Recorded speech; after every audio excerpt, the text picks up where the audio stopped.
I'll give you an example of one. Bananas. What's the tariff on bananas? Americans, by the way, love bananas. We buy billions of them a year. I love bananas. What's the tariff on bananas?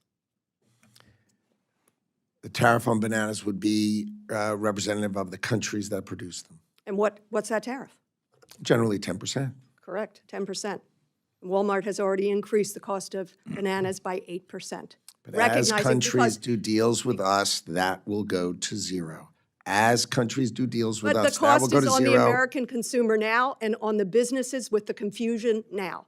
If you build in America and you produce your product in America, there will be no tariff. We can't so produce the concept bananas in of America. building in America and paying no tariff is very, very clear. We cannot Fighting build for imports bananas in is not the America.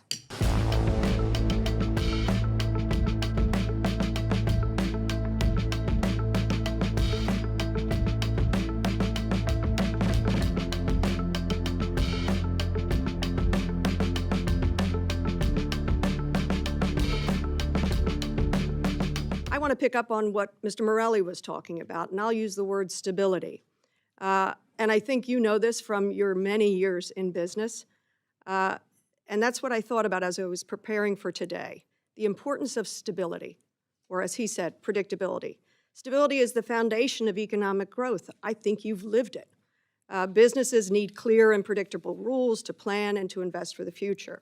Given this administration's claim of being pro-business and pro-growth, I am so baffled by the discussions around trade deficits and the president's belief around trade deficits and the president's beliefs around tariffs and the chaotic tariff policy. They're on, they're off. Many of the tariffs are punishing, creating a level of instability and uncertainty in our economy that we haven't seen since COVID. I hear the same thing over and over from constituents, from small businesses, from bankers in my area. They can't figure out how to plan, how to lend. Businesses can't figure out how to expand, how to grow, whether to hire, whether to not hire. And I'd heard just literally this morning from a very large American retailer. First word out of the woman's mouth was uncertainty, and the last thing she said to me was uncertainty, all surrounding tariffs. The lack of predictability. I also serve on the Foreign Affairs Committee, was recently in UK and Denmark, met with the American Chamber in both countries. Confused, uncertain, they can't figure it out. What in God's name is going on? We cannot plan to grow businesses. We cannot plan to grow growth and jobs. So I am baffled, absolutely baffled, by this administration's talk around trade deficits and tariffs. I fear the administration lacks a basic understanding of what a trade deficit is. I think many economists take issue with equating a country's trade deficit with any one country and its economic well-being. Some economists actually view a trade deficit as a sign of a country's economic health because it means we're purchasing more. For me, I have a pretty large trade deficit with my local grocer or my hairdresser. It's a good thing. It means I have money enough to get my hair done once in a while and to keep food on the table. It tells nothing about my overall financial position. Do you know when this country actually had a trade surplus, Secretary?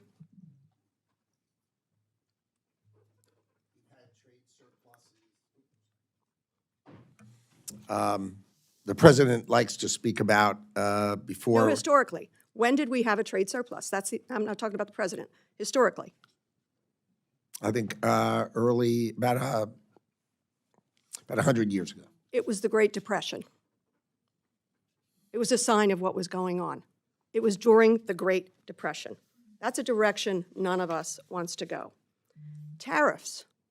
It's 90 days. We're going to have 90 deals in 90 days. Then there's a 90-day pause. Many of these tariffs, as they say, punishing. Tariffs on things that make no sense whatsoever. Where are we going to go with the remaining deals? I know of one deal that has been apparently resolved with the United Kingdom. We got 89 more deals to do in just a few more days. Where are we on those deals? We are in the midst of negotiations with dozens and dozens of countries. We could sign deals but they're only going to get better as we negotiate them. That's just simply not Trade- true. Because as I told you, the Actually, I American, promise you it's true because I am doing it. So I Thank you. promise you it is true, and I'm here Thank you. testifying in front of you, and I promise you it's true. and Mr. Trump promised to bring down the cost of goods day one.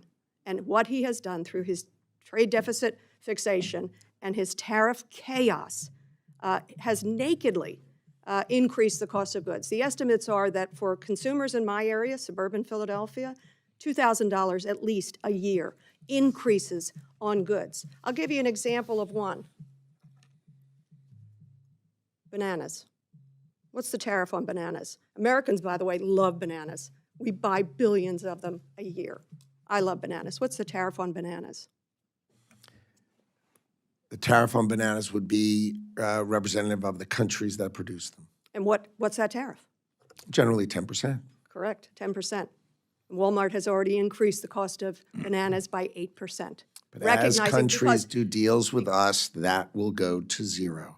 As countries do deals with But the us, that will cost go is to on the zero. American consumer now and on the businesses with the confusion now.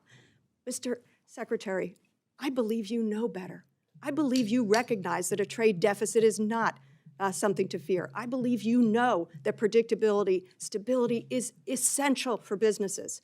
I wish you would show that truth to this administration, and I yield back. Time of the gentlelady has Do expired. you mind, Mr. Chairman, if I make one quick comment to the end? Would that be okay? I'm sorry, Would you mind if I make one quick comment to the representative? please. There's no uncertainty if you build in America and you produce your product in America, there will be no tariff. We can't So the produce bananas concept in of America. building in America and paying no tariff is cannot- very, very clear. We cannot Fighting for build imports is bananas in not the America. I wanted to first, Mr. Chairman, just offer for the record some articles and documents. The first is a Washington Post article of this week entitled, "We Are Witnessing the Suicide of a Superpower." The second is, as Ranking Member revealed, the report from Yale Budget Lab titled, "The State of U.S. Tariffs, June the 1st of this year." One of the highlights, American consumers face the highest average tariff rate they have endured since 1938, the Great Depression.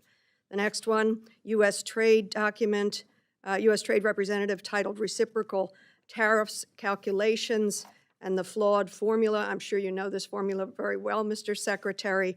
It is incoherent and flawed. I enter that for the record.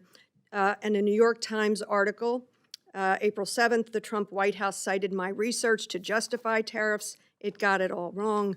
And the final one, which was revealing of my use of the banana here, "Bananas to car seats. Walmart warns of price rise due to tariffs." For the record. Without objection? Thanks so much. I want to ask you about, I was interested in what you said to Mr. Morelli in terms of the mission and some of the language you used, the mission of your department, to protect, defend, and enhance business in America. That was a good summary? Sounds good. I think that's what you said. I tried to write it down fast. Still sounds good. I just wonder, did your department, did you personally, or your department, whose mission that is, have any problem with the president's recent trips overseas or the development of his business and his family's business around Bitcoin, meme coin, fundraising, or investor raising dinners? Any worry with the Department of Commerce, with the president and his family growing their own business while on the job? My trip to the Middle East was extraordinary in that sure. we came I'm home with asking you about- $5.1 trillion of investment in America. Mr. It was Lutnick? amazing. Mr. Lutnick, I'm asking you, did the question of conflict of interest come up for the leader of the free world? No. No? I think you ought to have a team of lawyers take a look at that. It is grotesque, the way this president is using his office to enrich himself, his businesses, and his families. That ought to be something you're interested in. I want to tell you something I agree with you on, and I agree with the president on, the closing of the de minimis loophole. You're absolutely right. It hurts retailers when stuff comes in here, package after package, order after order, under $800, no tax, no tariff, no review. It hurts retailers. But I know the other reason that I believe the president is interested in that is in tackling the precursors of fentanyl and making sure these packages don't come in unabsorbed, unknown, and then off to Mexico to only come back manufactured and to kill our children. So I want you to know, I want the president to know, that's a good thing. And I hope it brings great revenue to our treasury. It should. We have passed on that at the expense of our children and at the expense of retailers. Thank you.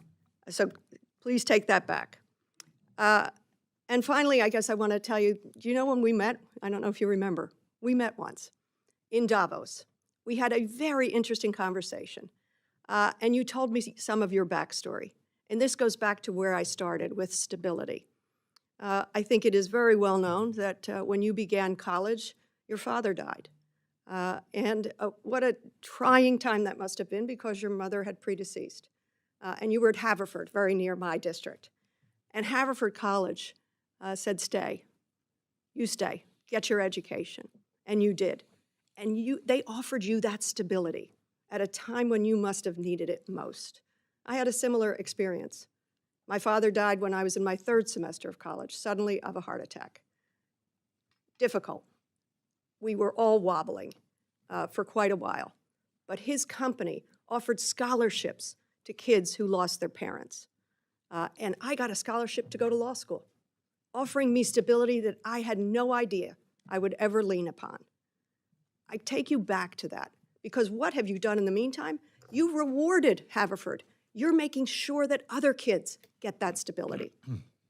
Please take that back into your work in the Department of Commerce. You know stability is what our consumers, our constituents, our businesses, our banks need. This is not stability. It is an incoherent tariff policy that is costing every single one of us.